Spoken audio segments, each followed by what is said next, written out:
Good evening, gentlemen. Good evening. How are we all? We're here. We're here. That's exactly right. We have got a full house. Welcome Yeah. back, Mr. Roby. Oh, We thank have you. missed you, man. It's good to have you back around the table with us. Thank you. I've missed being around. It's good to be here. Yeah, It it's is. good. It's always like someone like really important's missing when one of us are missing because we bounce off each other really beautifully. Everyone comes at things differently, which is so rich and important. So, yeah. Don't go away. No more holidays, please. No more No. nothing. You need to be here now. Come on. And there's silence. I will try my best. Oh, that was a very deliberate pause there. No promises, that was. I can't promise. So, how is everyone? I mean, James, you've not been feeling particularly great. Are you filing on all cylinders tonight, or are Most you? definitely not. You're not. Okay. No, but I'm Oh. here. Part of me's here. Good. I'm not sure which part is here, but that part is here. Oh. And Stuart, we're really aware when we look at you that we've got some exciting stuff coming up at church. So I would imagine you have got a pot that is overboiling with stuff that needs to be done. There's a few things going on. Yeah. So thank you for being with us, because Alright. I totally get. Well, you needed my laptop, so. We did. That's keeping it real. Yeah. So tonight we have got a topic that Obi, you brought to the table today, that we have been here chatting about for probably the last hour, which normally is quite a good sign that there's a lot of stuff that it's challenged us. So Obi, you have brought to us tonight to deal with our inner motives, Yes. which, I mean, we all kind of went very quiet when you brought it to the table, and we were all a little bit like, okay, what is this stirring up for all of us? And yet we've just done nothing but speak about it for the last hour. I hope we've got some content left still to talk about. So who wants to start on this? Look, everyone's looking at me going, don't point to me just yet. So what stirs up, Stuart? What stirs up when Obi brought this to Did the I make table? eye contact then? Oh, fatal flaw. I looked up at the You wrong moment. shouldn't. You did. I was literally That was scanning that you was a all. schoolboy error, wasn't it? Obi's like, I'm I going to was look staring down. intently. James is looking at me just like literally shaking his head. So I Stuart. volunteered on the basis that I didn't step back quick enough. Absolutely, Okay. absolutely. Okay. So when Obi brought this to the table, what instantly kind of makes you think? What does it I stir in thought, you? oh dear. Oh no, Brilliant. that's a deep topic. Partly because I misheard what we were talking about, which was going to be an even deeper topic. But I think this is a really interesting one, hidden motives or inner motives, because I'm trying to think back to times if I look back to times I've made decisions I wouldn't make today. I wonder. I'm trying to think back to what my motives were at the time. When you look back and think, why did I do that? Because I look differently at things now from how I did a few years ago, and 10 years ago, and 20 years ago, and I think the things that drive me now they're different drivers then. I used to be worried about things then that I'm not concerned about now, but probably I'm concerned about other things now, and that whole process is really interesting. Yeah. So I don't know where the conversation is going to go, but I think it's a really deep topic that is vital that we get to grips with some of an honest look at some of our motivations, those inner motivations, those things that drive us, things that feel like we've got to act in a certain way, or we need a certain outcome. Those hidden inner desires within us, they're really strong, and all of us deal with people all day long, in various forms. And I'm aware increasingly that I'm not even very good at checking out my own motives. But I'm also aware that there's this little game that gets played where you're with somebody else in conversation, and sometimes you're trying to weigh up their motives as well. That's good. And so I think this is a really dangerous topic, but a good one, because I think we end up in a mess quite quickly. So. It definitely makes you take a deep breath because you think to yourself, okay, when was the last time I checked my own motives? Yeah. Mm.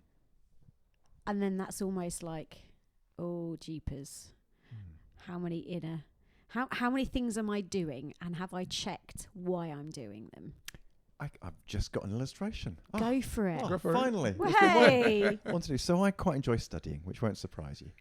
I quite enjoy the process of studying. Yeah. I like the pain that comes with it in some ways. Crazy man. The discipline, the having to really throw yourself into something. And so and it's been a long time. And for years, I've looked at doing some further study. But the Mhm. kind of further study I've looked at would be quite a lengthy period of time.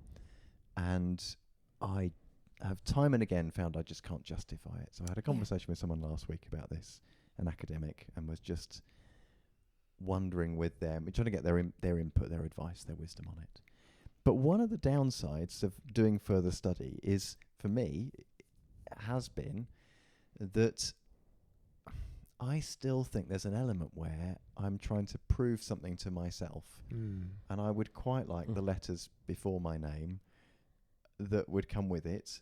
And that I've got stuck in that loop of going, well, I won't do it then, because I think I want it partly for that. So then I'm not doing the study because I don't want to do it for that motive, because it needs to be a better motive than that. And so I've been playing this self-analytical kind of, it's not a game, but this process of self-analysis for years now. And I don't think I've won that one yet. Yeah. So I'm not doing the study, partly because I haven't got a compelling reason to, haven't got a project or a thesis I really need to give myself to. So that's the easy bit. But I'm still intrigued by this little bit of motivation that wants some kind of credibility that I'm still looking for. And I find that intriguing. It's there. Yeah, yeah. And it for some people it may never be a bad thing, and I'm not sure it's a bad thing for me. I'm just observing it and going, oh, that's an interesting thing that's there. Yeah. I think it's really lovely when you have those moments and you can pick it up and you can look at it and go, Lord, I'm just going to give you this. Yeah. Because I don't know what this is about. I'm giving you permission to come in and look at this. And if this is about me and you're not in this, then make my heart and my eyes, what I absolutely. see and the need in me, right? Because like you say, is there anything wrong with studying and getting those initials and having that recognition? No. And I think it's beautiful sometimes, but it depends what the drive is behind it. Yeah. And I think that's the thing, especially as followers of Jesus. Yeah. We're so called to check this. I mean, when we look at Jesus' teaching and we look then Paul carrying on to birth the church and what he was teaching, because it was constantly keeping us in check, that that our eyes are sharpened, our thoughts are sharpened, our heart. What are we doing? Why are we doing it? To kind of get rid of some of the junk that we carry, because the world says this is what we should do, and that whole pride and arrogance and all of those other things. And sometimes I think you're just doing it because you can, or to test. So when Obi runs, he's running more than me at the moment this last few weeks. Yeah. Doing amazingly. Sorry, that's the motif. There you go. But I've just, you guys know that I started in one of the lockdowns, and doing the 5K, Couch to 5K, was such an achievement. I've never managed it. Yeah. And then, courtesy of Matt and others poking me, ended up doing an ultra marathon this year, just a few years later. And you think, well, why? What's that about? Because I don't need to prove anything. Yeah. But there's that inner drive to stretch and try the next thing, and that's not always a bad thing. Yeah. No. Absolutely. But sometimes it can be, and that's intriguing. I think that I don't think it's necessarily a bad thing in me, but it could become that for people. Yeah, definitely. I think that some people's drive, it definitely needs to take a moment to say, why are you driven so much? What are you driving for?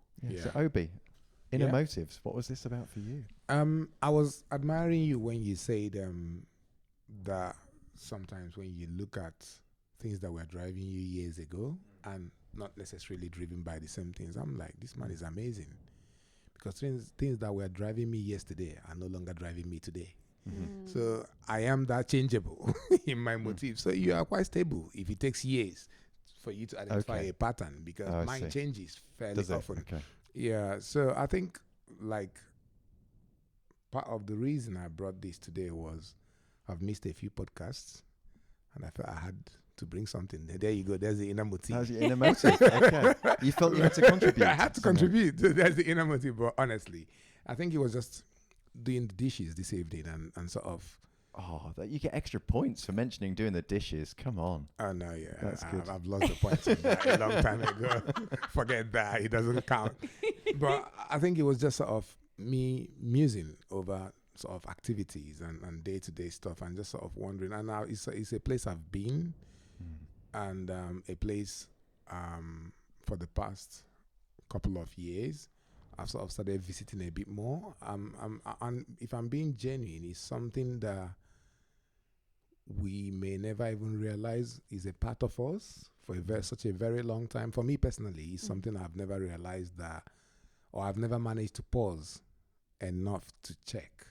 So it's always been driven by one tick box after another tick box after another tick box. It's not until recently that you actually pause and say, okay, so why am I actually, what is the real deal here? And like you say, Stuart, there are several ways. I sort of have a feeling we'll only be scratching the surface of this topic tonight.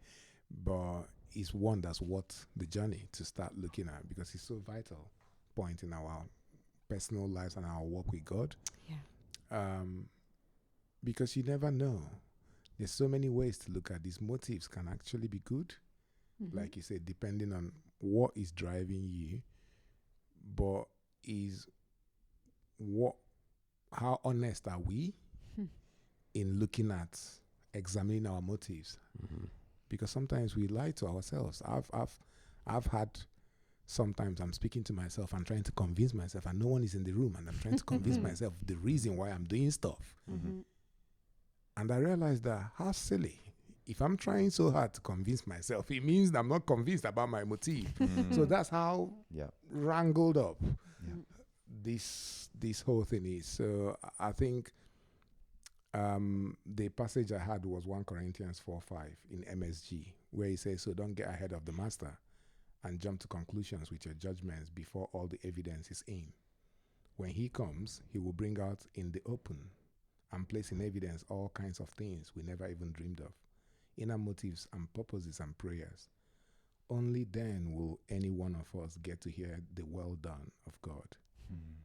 And when I was looking at this passage, I somehow feel unconsciously all of us, from the moment we came out from our mother's womb, we are seeking for some kind of well done. Somehow. That's good. Consciously or unconsciously, a lot of the actions we do in this life is a hunger for a kind of well done. An approval. An almost. approval. Yeah. Okay. You can see it in your children. You can see it. I seek a sort of well done from my partner, from my wife. I sought it from my parents while I was under their. You seek it from your employers, if you have an employer. You seek it from your client. If you don't seek it from your client, you're seeking it from someone. There is a sort of well done. So I think one of the reasons I'm here, or I brought this topic, is for us to begin to look as Christians. Where should our motive for a well done? Who are we looking for their well done? What is the ultimate well done? And how are we keeping in touch that we're seeking what he's telling us he needs for us to get that well done? I think that's where I drop it on the table. Wow. Love it. And you know it matters when someone doesn't give you the well done that you feel you deserve. Or they give it to you in a patronizing way. Yeah. So if one of those people on that list, we won't name any particular one, but it's just, oh, well done, you know, and they patronize you. Oh, haven't you done well? You think that doesn't count. I'm really angry now. You're just annoying me. Or if someone says, oh yeah, thanks for that, but then points out a problem. They haven't acknowledged the hours and hours of work you've done. They've just gone to the problem with the code or whatever it may be. That's really You suddenly annoying, feel it. you feel diminished, don't you? Yeah, 100%. Yeah. That's I really think interesting. the well done, I think also, because I think about myself in my teens and my 20s, and it was the well done, but it was also there was a deeper insecurity in me. So I'd been on the stage dancing from the age of 2.5. Wow. Wow. And then had done lots of different competitions and different shows, and so I'd kind of been brought up on this. And then I think there was just this real thing of the whole performing side of thing, and there was a deep insecurity in me. And I think it was only as I kind of started to really see that God wanted to unpack some of this, and then when he called me out of my singing career when I was 21 and said, this isn't what I have for you, and yet that's all I'd known since the age of 2.5.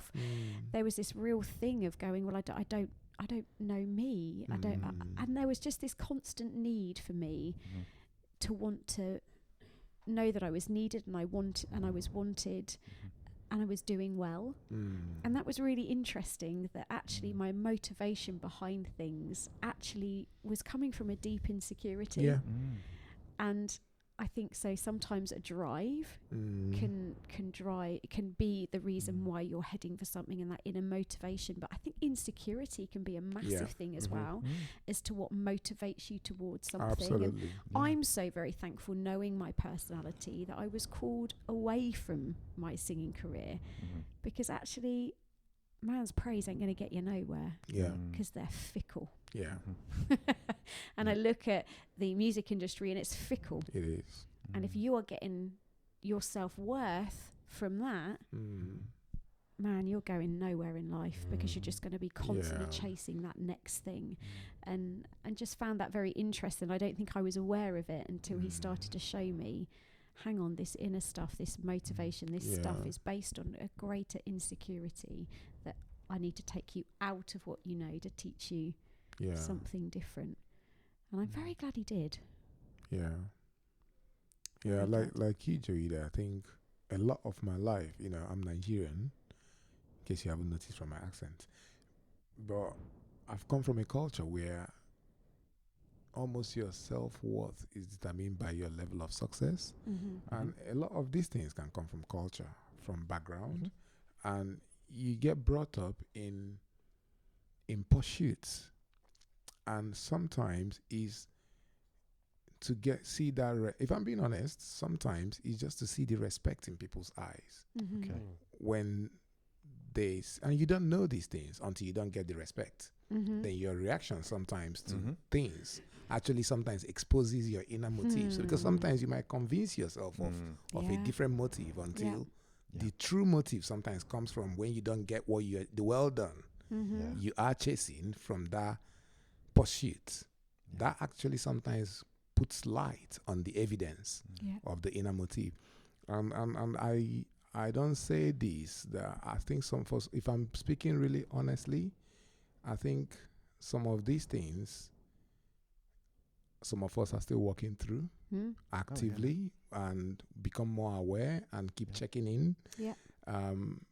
Because it's even sometimes when you think you've come out on the other side, even whilst beginning a new journey, you can easily slip into a pattern again of chasing a different kind of well done. You just switched audience, and you may have switched priorities, or you may have switched values, but you're just chasing another type of well done.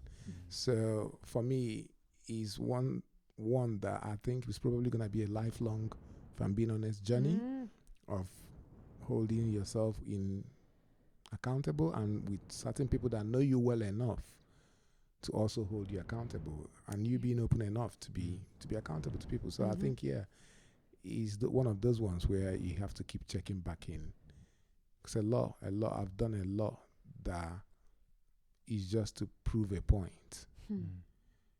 And then you arrive there, and then you realize there's no point to prove, and you feel almost deflated. And it's an interesting place to be. Mr. Dunbar, you're very quiet. What are you thinking over there, sir, as we're chatting away? I told you not to do that to me. Sorry. I'm thinking, I won't specifically name my child, Well, I've got 2, so it's a 50-50 chance. But but she. But I'm saying nothing. But the child. A child of mine. There's only 2. Trying to not give away too much here because this is a public podcast, but it's very interesting what you said, Obi, about looking for the well done. Turn your phone down. Looking for that well done, because I see that in one of my children, how they're teenagers, they're older teenagers, they're independent. You don't matter, mum and dad. I'm on, that sort of, they're fighting for their independence, but they're still connected to you. Mm-hmm. And I see one of them in particular, they're looking, my words have a big impact on them. It's quite amazing. And there's a responsibility in parenting that person, because they're looking for that well done from me. And I'm not their God or someone they should be looking up to. I'm just a human being that was given the opportunity to raise them. They should be looking to God, but the power over them is scary, actually. Really scary. Yeah, I'm interested. I don't think they've realised that. So that's why it's anonymous. They should be looking to God, because whilst ultimately He's the one who says "well done" to us, I think having someone else who loves you, championing you, is so powerful. To know that actually there are people rooting for you.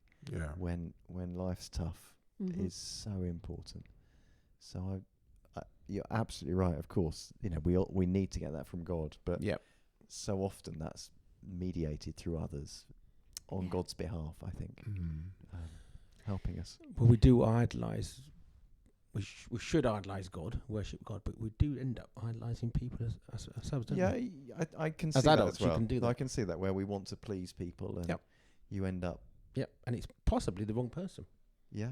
And if you've had a difficult conversation or you're anticipating one, you can end up imagining the I've role-played conversations in my mind, anticipating them, because I'm wondering what they'll think when I say that, and then what will I think when they and it just gets so complicated. Yeah. So I get what you're saying. So I've got a question that I've come up with, just to throw out there. And is it possible to have 100% pure in the motivations? I think in a specific instance you possibly can, but I'm not talking about a specific incident. Your whole life. I don't think it's possible for us as human beings to be purely motivated. We can be motivated from fear, and self-success, etc. I think it's one of the deficiencies of a human being is that we're quite selfish, etc. in our motivations. So can we be pure? I don't think we can. Oh, that's that. I mean, Unless you just thrown something in the pot there. Unless I'm sitting amongst some amazing people here that your motivations are always pure all the time. Oh, come on. I think I think it's poor jeepers. So I think there's motivations for lots of different things, isn't there, in our lives? Oh, which yeah. I think is why Some there are will good. be some. Many are good. But Yeah, I think when you're talking as the whole, I think, geez, it's sort of that's a lot, because we are but flesh. Yeah. We are, and it's that constant saying, Lord, renew my mind, that He would renew my mind, that I Yeah. would think and see and do things differently, and that He would soften my heart, that there would always be room for Him to come in. So I would say in that in itself, can I always 100% have pure motives? I don't know.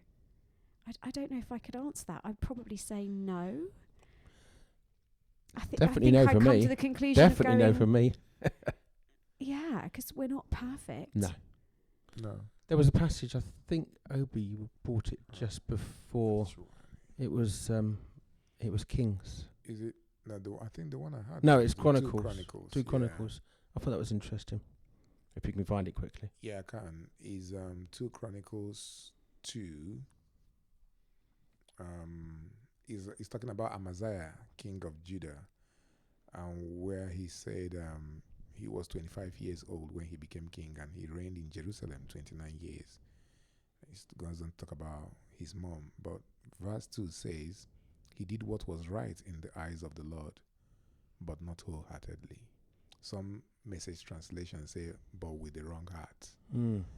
So it was interesting in this instance, because almost like it's highlighting the intent of the heart almost as important to God as the act itself. Yeah. So the state of our heart, the state of our intentions, the state of our motivations, inner motives, is almost as important as what we are, the act of service itself. So Another passage is coming to mind, actually. I'm not going to quote it very well because I haven't looked it up. It's the passage where it says something along the lines of, man looks at other men on the outside, but God looks at the heart. And that's what's important to him, isn't it? It's the motivation of our heart. Wasn't that God speaking about David? Was that when Samuel was looking and he was looking at all the handsome, tall, great men of Jesse's sons? Yes, that's right. And he was like, hey, you're looking on the outside. And then it was all about, and then God speaking when he saw David and said, he is a man after my own heart. Yeah. And hey, we know that he might have had a heart that was after God's heart. But he certainly, he was flawed and made some pretty big mistakes. So Stuart, I'm waiting for you. What are you to answer? I'm waiting. I'm with James on it. Absolutely. Thank goodness for that. I think we've got hope of having 100% pure motives. And I think the Bible story tells that. That when you look at the lists of characters running all the way from beginning to end, the only ones that appear to have pure motives are the ones we know nothing about. They get a one-line entry and that's it, and you move on. Because any time there's a bit told about somebody, you see that actually we're complicated creatures, all of whom are loved passionately by God, who is for us, not against us. He's rescued us from the dominion of sin and darkness and all of that, and yet still we have tendencies towards, and we're tendency to go away from God again and again.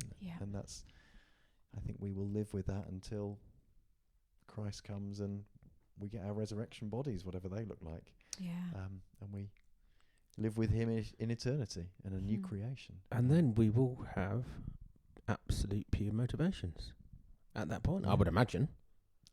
Filling in the gaps, that's, I think, I think we're teetering on the edge of things that are far greater for us, far greater than we can ever know until that point. But certainly until then, I'm not confident any of us can have pure motives. Jesus would have done. But no, I think even if you look at someone like Paul, who writes, there may be a time we pull up a passage from Paul later on, but he writes amazingly about motives and other people's motives, and even in such a humble way he writes, but even he didn't have 100% pure motives at different points. I don't think. I suppose it comes back to the reason that we need God. That there's a weakness. He says that I'm going to totally misquote this. You're going to butcher a quote. Go on. Totally Go ahead. That I am You're in safe company. Oh, what is it? In our weakness, that he is strong. That in our weakness. Yes. Oh, I'm butchering this horrifically. Go on. This is so late in the night. Stuart, help me. To say more for us to catch it. Say that again. My strength is made perfect in your weakness. Yeah, come on. Thank you. Crikey, it's so late. And that could still be wrong, but it sounds great to all of us.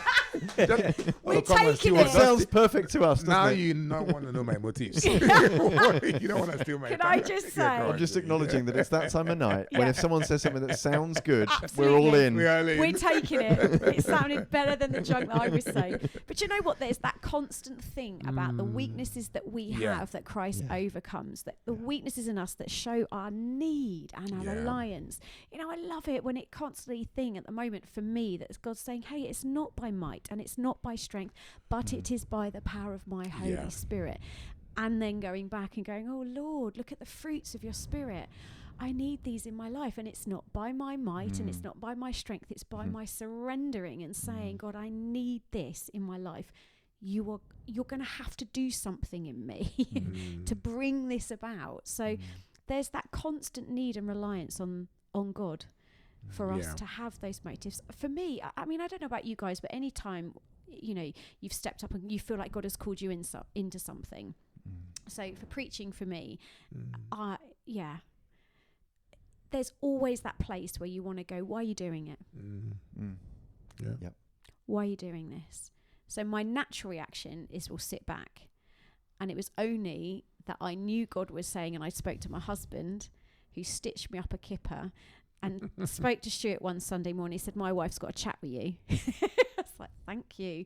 That there was that place, because I'm always in a place that says, especially because of my performing background, I will not do and be on that stage for my own purposes. 2.5 to 21, come on, that's a long time of learning something. So now it's that place of going, I need to know. So for singing and worship, I didn't sing. Nothing, not even in worship, for years, because it was just like, no, I need to know motives are right. I need to know my heart.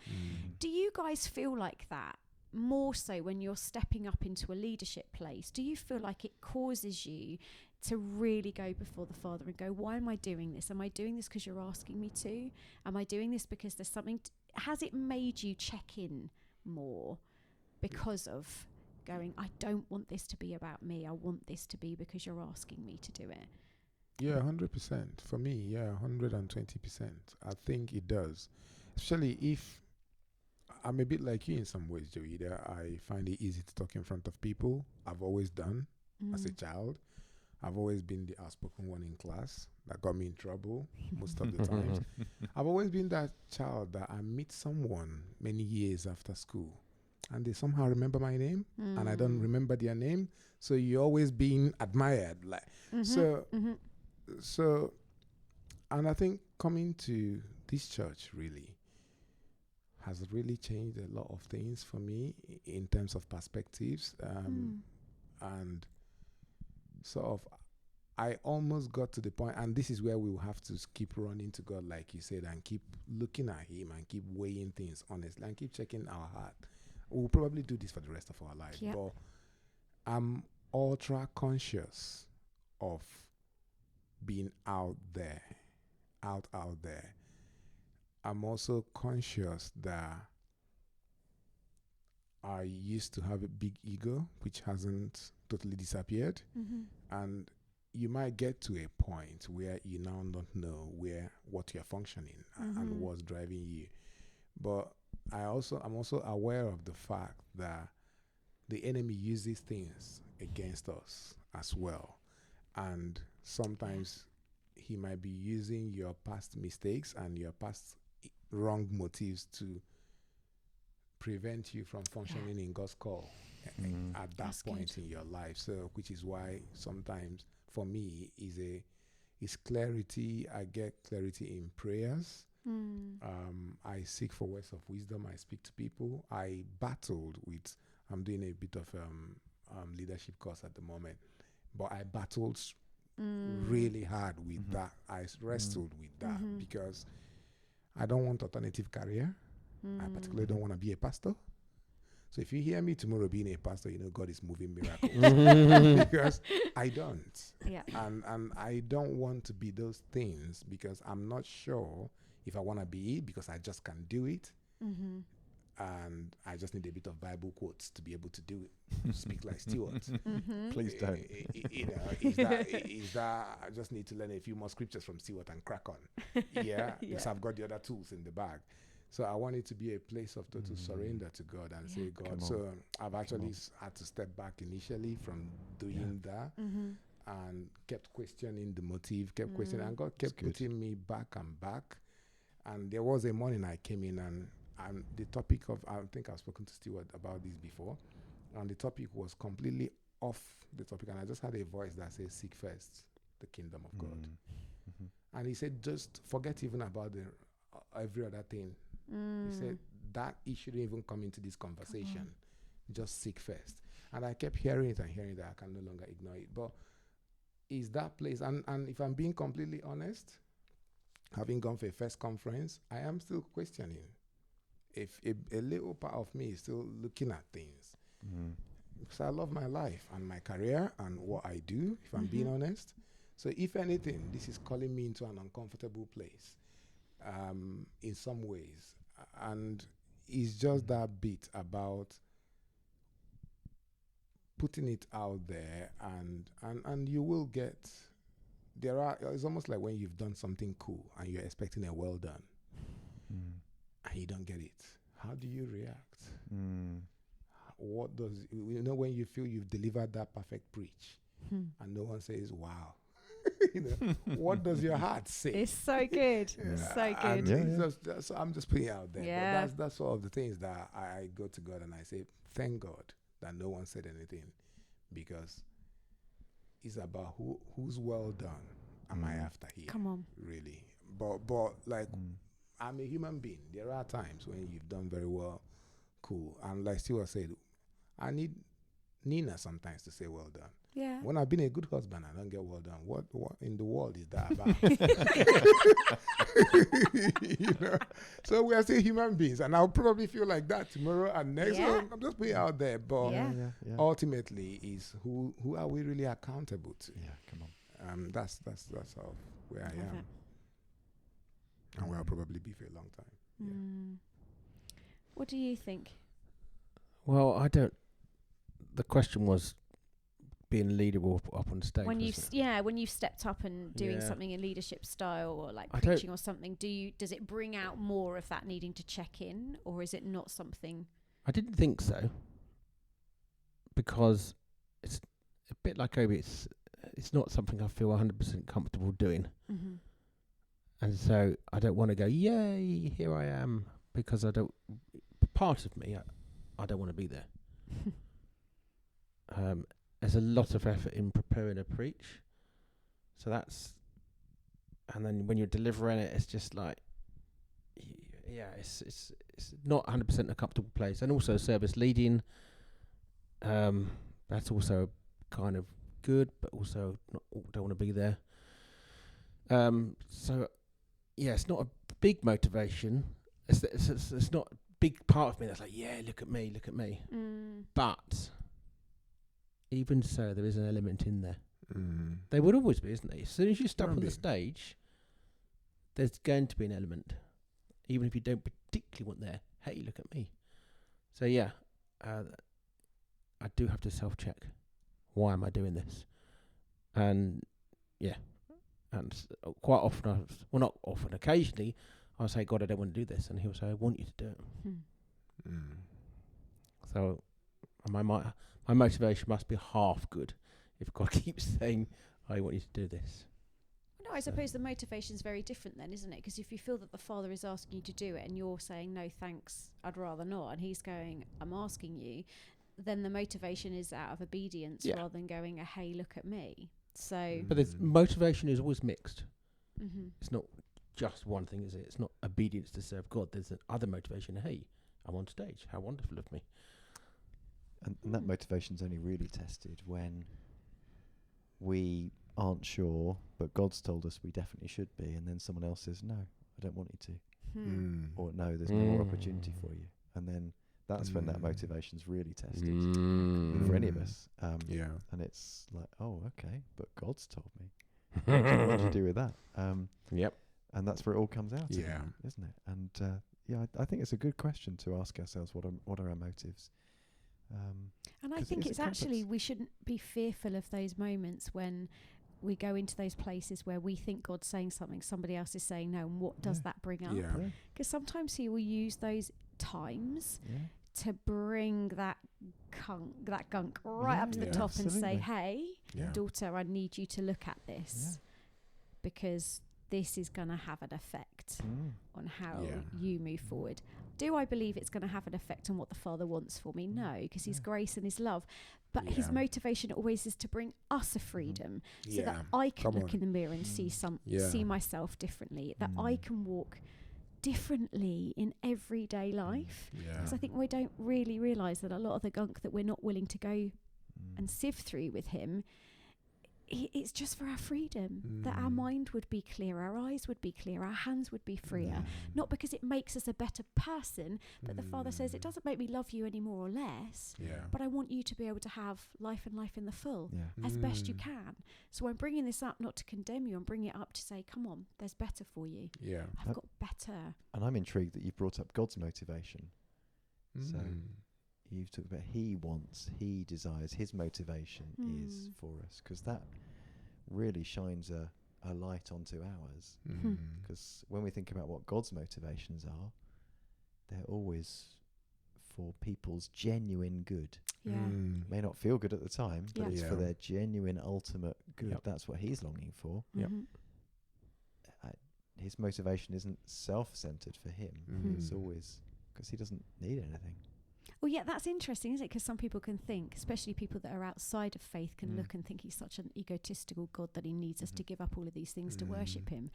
And it's only when you've stepped over and been in relationship that you realise it's absolutely nothing like that. He came to serve. He did. And he does want us to worship him, but that's not because he needs it. Absolutely. It's actually because we need it. Oh, yes. That's why. It's like, it's us that have that inbuilt need to worship. And if it's not God, we'll worship something else. I think what I really love about this, and you know, we'll draw as best we can to draw this to an end tonight, because I feel like it is at this beautiful stage of wanting to encourage other people, that none of us have got it. We're still on a journey with constantly checking motives. And I think, Obi, what I really loved about what you just said is that it's okay to check the motives, but you mustn't be beaten down by them. And I think that is so, that is so good to speak out. Because as you were saying it, I was like, oh my goodness, yes. That's why I won't do a lot of stuff, because of accusation over me. And I think it's right to recognise. I think it's right to submit it and surrender it.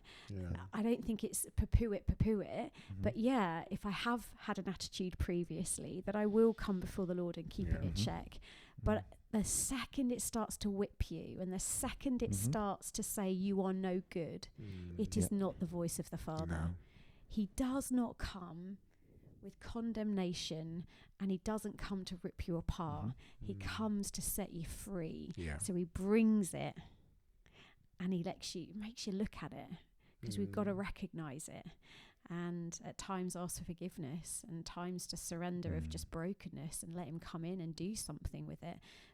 But I really loved that, Obi, that you said that, because I think people need to understand that. Absolutely. Your motives from what they were in the past don't always mean that that's what they're going to be in the present or in the future. And personality. You know, you brought your personality as well as the past stuff in there.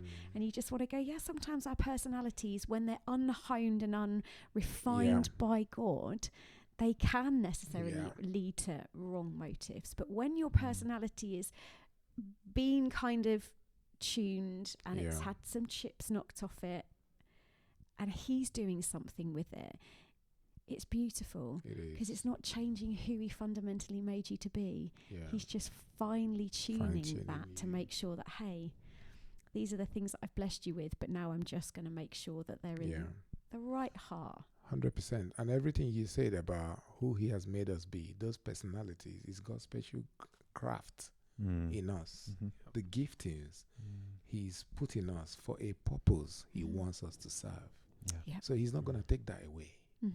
It's who we are in him. If you're demure by nature, God has put you here to bring calmness in situations where someone like me is going to go gaga, and blaze through. He's put you here. And and I love the word you used, and I'm going to conclude here, but I love the word you used, and you may not notice that, but the word freedom is powerful, because our inner motives is complicated. And sometimes what I found in my own personal journey is that it chains us. It chains us to the wrong impressions of ourselves, the wrong image of ourselves, the wrong source of affirmation for us. And as God purifies us, He frees those motives that bind us, that we serve in a pure way, that is not chained Yes. by the wrong affirmation that massages those ego, that we are free to be all He's called us to be in Him. Yeah. And Absolutely. I think that's the beautiful thing about the word you mentioned in freedom. Yeah. That's so good. And there is that change in our motives Yeah. that comes when it comes not because we've addressed the motives, but because He's changed our hearts. Yeah. And He's changed the needs that we thought we needed. Needed. He set us free from needing those things that we no longer need because we're satisfied in Him. Yeah. And the more we're satisfied in Him, the The less less. we need everything else. I feel that we Absolutely. do.